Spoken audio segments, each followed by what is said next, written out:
I swear that I wasn't intending to peek. The usually closed window was open, and the curtains were swinging in the breeze in an attractive way. I was staring into the deep window when I noticed her. A stunningly beautiful woman, unlike anything I had ever seen. I was unable to turn away. I was freezing solid. I'm Scott Thompson, a 32-year-old salesperson. I am employed in the sales division of a real estate company. It is more proper, in my opinion, to state that I was once in sales. I'm not bragging, but I was a great salesperson.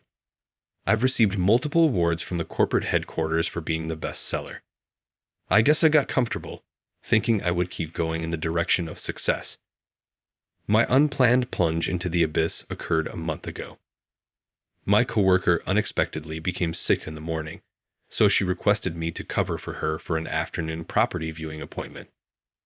My colleague Bob Miller was the one who went down. Bob was known for his ostentatious appearance, and to be honest, I didn't like him. For some reason, he liked to pick on me. However, Bob politely requested a favor from me, so I felt compelled to agree. A lady in her late 40s was the property showing's client. Everyone was booked, so I wanted to send a female colleague to go with her. The woman asked to visit a condo that had just been built in a high rise.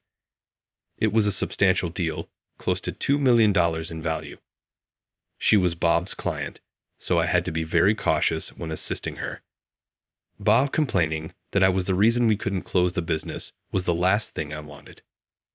I took great care to show her around every room.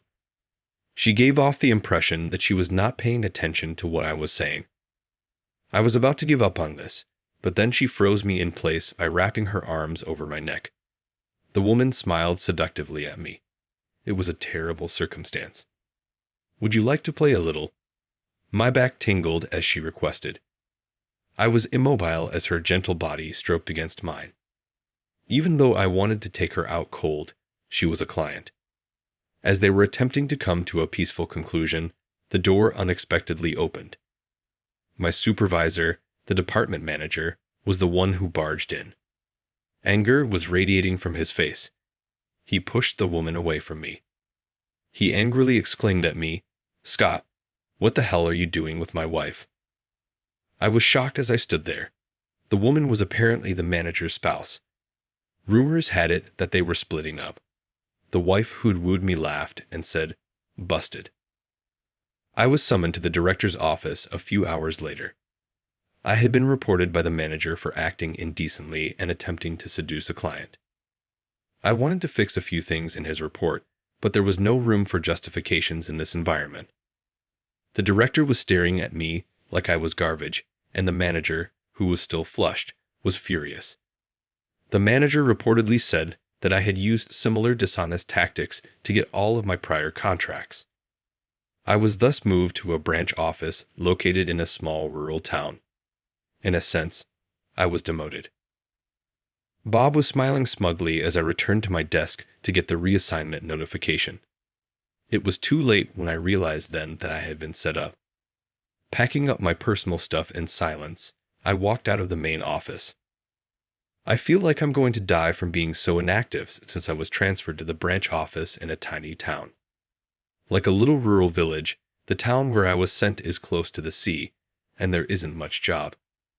The population has increased as fewer people have relocated to the city. I recalled that the question of whether to close this branch had come up at a prior headquarters meeting. "Scott, isn't it boring? It's simply so calm here," they remarked. The branch was empty of patrons and had nowhere to do business. I was fiddling with the required paperwork every day. The only benefit of moving to this branch was the increased size of my living area. Instead of having me use a little city condo, they had me utilize a family-sized apartment. I like having room to spread out, even though it might have just been large for the purpose of being large. I brought up the pet policy with the branch manager the following day. When I got to work, there was a mewing box of kittens on my desk. I opted to keep them even though I had a suspicion about who might be at fault and because I found it to be a fun diversion. I was surprised to find a cat bed, kitten food, and canned goods on my desk the following morning. I couldn't resist grinning. My coworkers were slyly observing me. I started to feel that always maintaining a grim expression was pointless. I eventually grew accustomed to the branch's relaxed vibe. In this town, my coworkers were amiable. It was a Sunday that day. I was off, but the branch was open. I've been unable to smoke inside since I started raising cats. I set out a spot to smoke on the balcony.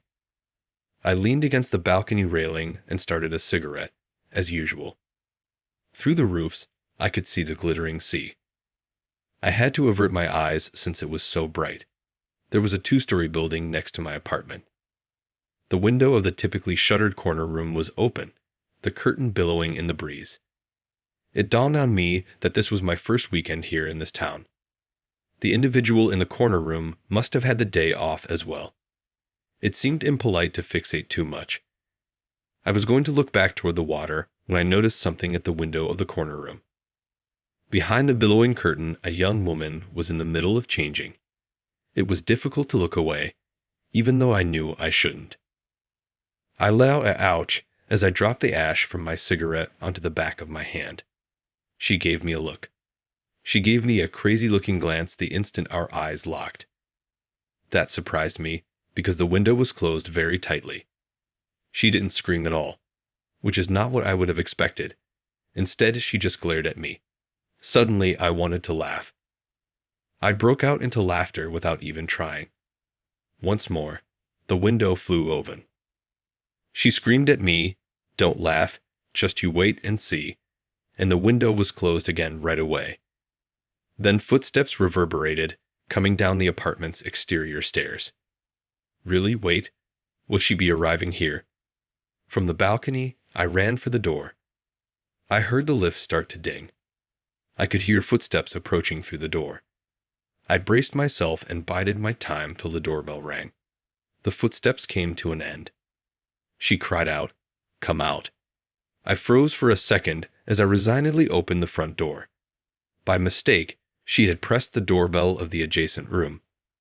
We exchanged glances and both let out a "ah."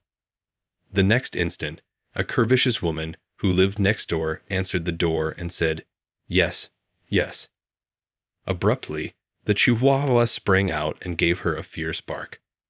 She apologized profusely for entering the wrong room by mistake, but the Chihuahua kept barking at her until she brought herself back to reality. Instinctively, I too lowered my head and apologized. After getting the Chihuahua, the woman shut the door. Avoid repeating that error. It's annoying. I muttered to her as she stood motionless in the unexpectedly silent hallway. She gave me a sneer, appearing relieved that the disturbance had subsided. And with that, she strode right into my room. She moved to the middle of the space, pivoted, and gave me a stern look. It was visible, wasn't it? "My thing," she murmured. That slightly aggravated me. It resembled a mishap. I observed nothing. "What topic are you discussing?" I attempted to counter that I was just lucky to happen to see. What were you able to witness?" This, she murmured, tugging at her t-shirt collar to expose her chest. There was a peek of her blue panties. "Hey, give it up. It is manifesting." I quickly backed away from her, not wanting to make things worse. She was still showing off her chest and accusing me like she was after me.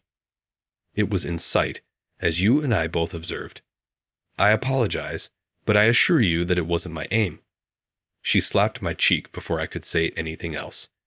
She was quite intense the first time I saw her. "Hey Scott, how about we go get lunch?" "It's my treat," the branch manager suggested the following day at lunchtime. I nodded and slapped my smacked face with a cooling pad my boss had given me. He took me to a little cafe that was close to the shore. I had previously walked past it, but never gone inside. The branch manager, who appeared to be erratic, went to the counter and ordered the standard lunch for 2. Yes, 2 lunches. "Please choose a place to sit." It was the same woman who had hit me the day before who answered from behind the counter. When she noticed me standing next to the branch manager, her eyes widened even further. I awkwardly held up my hand to meet you. Hi. What are you saying, you peeper? I recoiled from a barrage of insults. Oh, you peeped, the branch manager remarked nonchalantly, before laughing. I was left with nothing to stand on, and could only retreat. Eventually, I sat at the counter next to my boss and endured her scowls as we ate lunch. She described what had occurred yesterday when the branch manager inquired as to whether anything had transpired. I listened to their chat in silence, not wanting to add to the already awkward situation. She brought up my shortcomings to the branch manager. I was concerned about his reaction, but he seemed to be amused by the whole event. He is a promiscuous man. He doesn't need to urinate. The remarks made by the branch manager astonished me. She asked excitedly, "What do you mean?" The branch manager informed her of my transfer's reason and broke out in laughter. With a giggle, she exclaimed, seriously. It astonished me how she responded. I was afraid she would think the worst of me and hate me, but instead she responded, "You had some bad luck, huh?" with a giggle. The door to the cafe opened while we were chattering eagerly at the counter, and men who were obviously not locals stepped in. Her eyebrows furrowed upon seeing them. Those men were speaking with the management. It didn't appear like they were there for the coffee. After receiving certain documents, the manager promptly mailed them off. The manager tossed the papers in the garbage. Hey, what was that all about? I made the decision to inquire. She answered that they've only recently begun to change. They appear to be real estate brokers who have been actively purchasing homes in this neighborhood. Obviously, they are unrelated to our business. It's true that the company she cited is not well known in the sector. She sighed and added, "It looks like they're asking if we're willing to sell this place too." Despite its negative image, land speculation is a legitimate aspect of the real estate industry. If deals are made with mutual consent and at a reasonable price, then nothing is wrong with it. Could you move somewhere else if you could sell for a high price? I recommended. Even around midday, we were the only customers here, so it felt a little empty as a business. I suggested moving and looking for a more lucrative place, but she became very angry and arched her eyebrows. Avoid making rash remarks if you don't recognize the importance of this community, she snapped. If you identify as a local real estate agent, learn more about this community before vanishing into the rear room.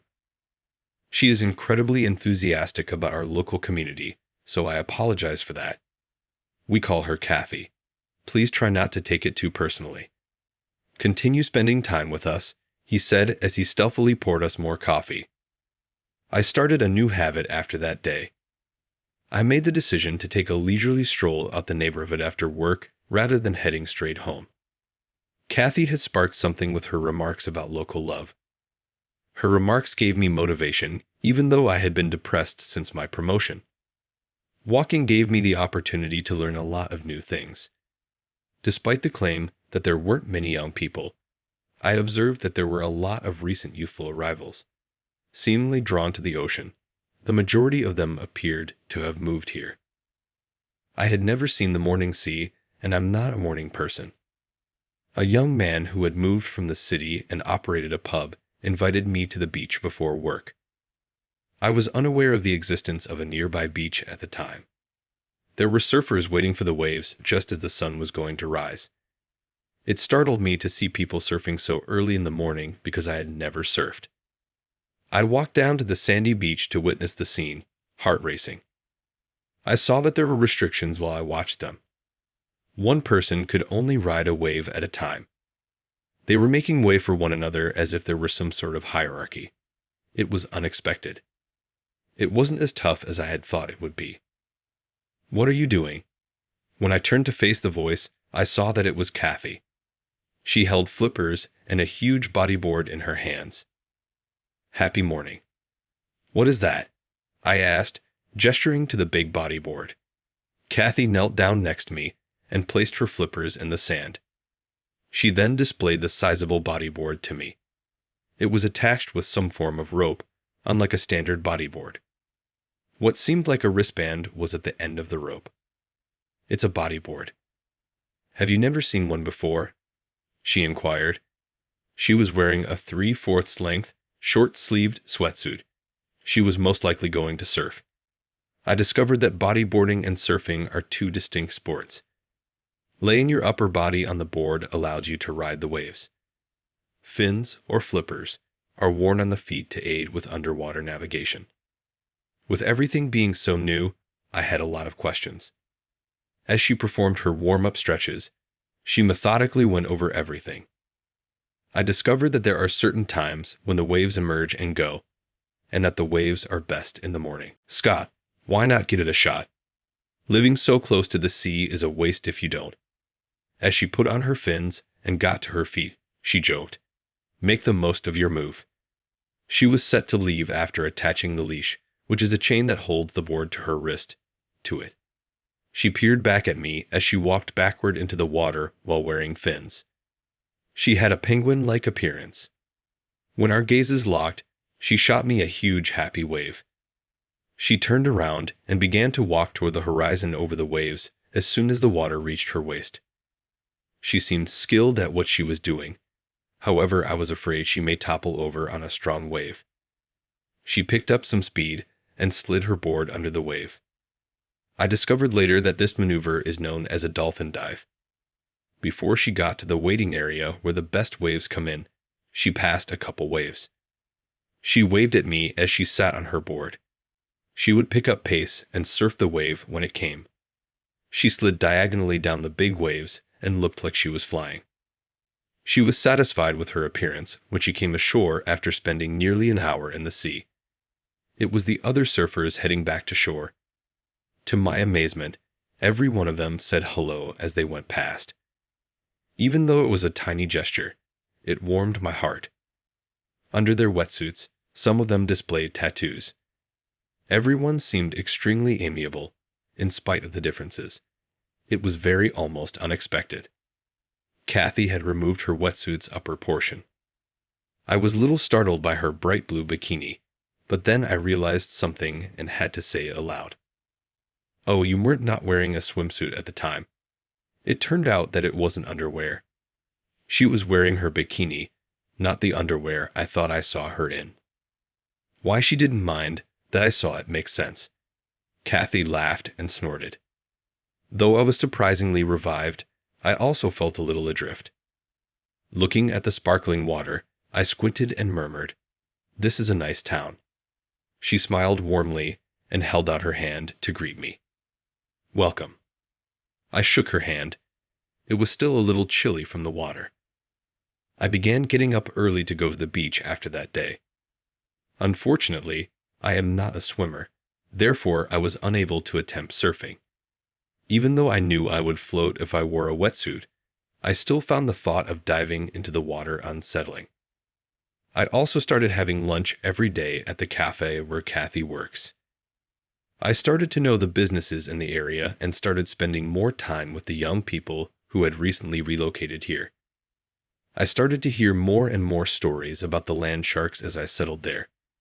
They appeared to be actively promoting their cause. Something large seemed to be moving, and it didn't feel quite right. Then one day my suspicions were confirmed.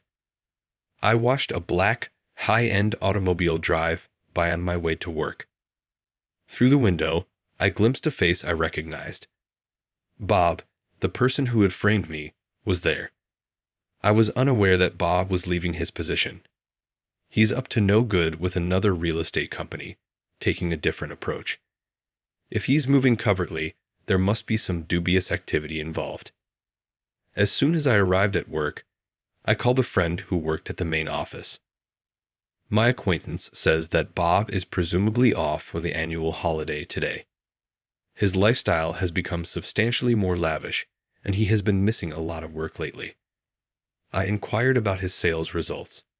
Bob appears to be leading in sales at the moment while I'm away, but my buddies feel that there's a problem with his sales. He thinks Bob might be dealing with risky grooves. Perhaps that's where his ostentatious lifestyle originated. I went to the regular cafe during lunch, hoping to see Kathy. I gasped as soon as I walked into the cafe. The wife of the department manager, the source of my mental agony, was sitting nicely at the coffee counter, sipping her coffee. She smiled softly at me, seeing that I was halted at the door. She motioned to me to take a seat beside her with a quiet flick of her well-groomed finger.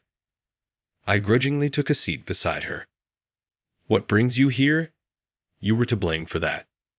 Speaking it out loud released a wave of long-forgotten rage. Just as I was going to speak something, she put a finger to my lips and said, "Be quiet." I apologize for the time I missed due to the exchange terms. It wasn't my intention to harm your career. My growing rage was calmed by her pitying smile. I find it troubling that I can't seem to despise this woman for some reason. Without being able to respond, I glanced down and she began to tell me the whole truth. It appears that Bob got in touch with her when she was in dire need of divorce. To frame me, he offered her money. She consented because she would need the money in her post-divorce existence. Bob had been severely disparaging me, claiming that I would be a burden on his future endeavors. Why are you telling me all this now? Because there has been no movement of funds. Thus, the agreement is null and void, correct? It was logical. She seemed to be looking into Bob out of malice, too. In front of me, she unfolded his investigative report. I skimmed the report quickly. Bob seemed to be associated with some really sketchy characters. He appeared to be helping them acquire properties for real estate. I came to understand that the person looking through all of the local real estate was going to start a real estate brokerage. I couldn't help but be impressed by the plan's scope. But as much as I liked Bob's ideas, I couldn't accept that these hazardous parties would control this area. "How much would you pay for this?" She cocked her head to look directly into my face. A small amount of glitter glistened on her beautiful eyelashes. I didn't know how much to provide. "How much do you think?" With timidity, I inquired. "How about you treat me to a cup of coffee?" She smiled in response. She said as much, holding up her empty coffee cup in front of my shocked eyes. I spent the evening by myself in the office, going over the Bob investigation report that she had given me. I spent the night writing and emailing the headquarters with my report. By tomorrow morning, the headquarters would undoubtedly be in disarray. Relationships with risky individuals would be extremely detrimental to the company's image. I got a call from headquarters as anticipated. I was requested to attend to the headquarters the following day. After a long time, I found myself staring at the headquarters building. I was expecting to feel more sentimental, but I didn't. I could only think that this place seemed to have a smaller sky. Someone hurried over to me as soon as I entered the premises with my employee ID. My transfer was arranged by the department manager. "What are you doing here?" the department boss asked, grabbing me by the collar. Even though I've been moved to a branch office, I work for this corporation. I'm at headquarters for business. The manager and I exchanged a brief scowl in the lobby. We were interrupted by the president's secretary. I shrugged off the department manager and was told to report straight to the president's office. It was instructed that the department manager follow along as well. I went inside the president's office and there was Bob, looking pale. The department manager was confused and uncomfortable. I was told by the president, "I read your report." My report was on the desk, along with a ton of other papers and pictures.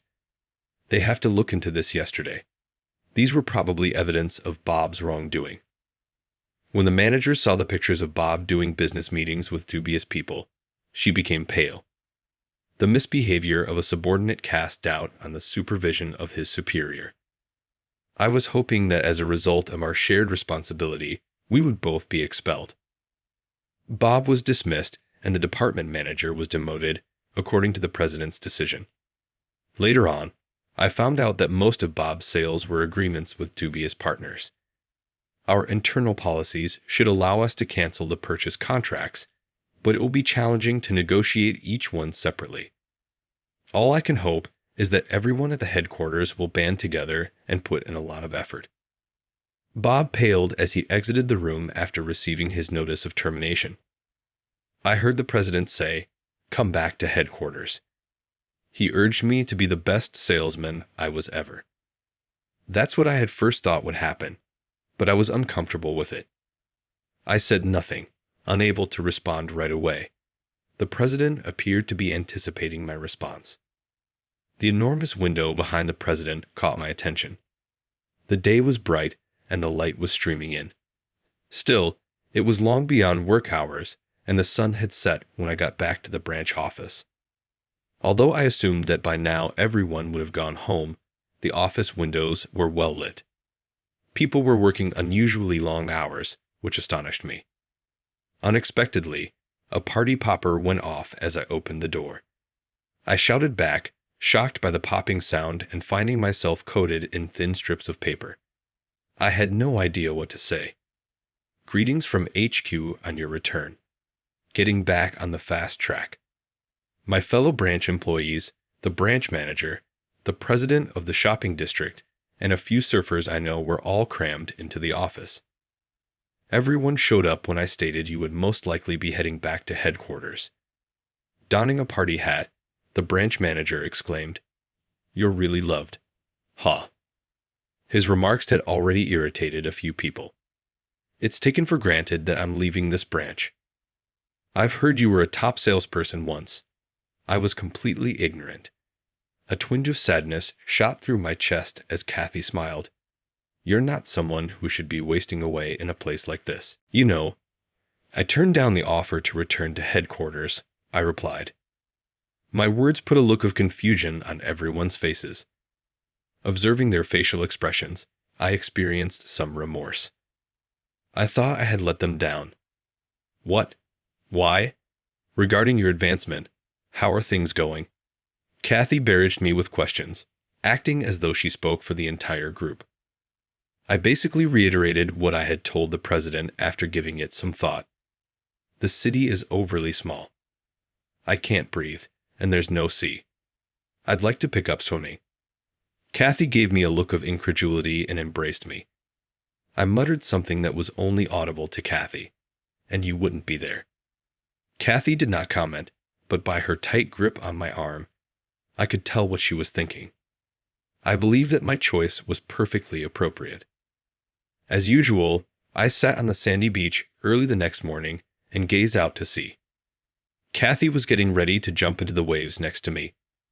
Her eyes squinted as she examined the waves. Kathy looked at me, watching her profile. Weren't you the one who wanted to learn to swim?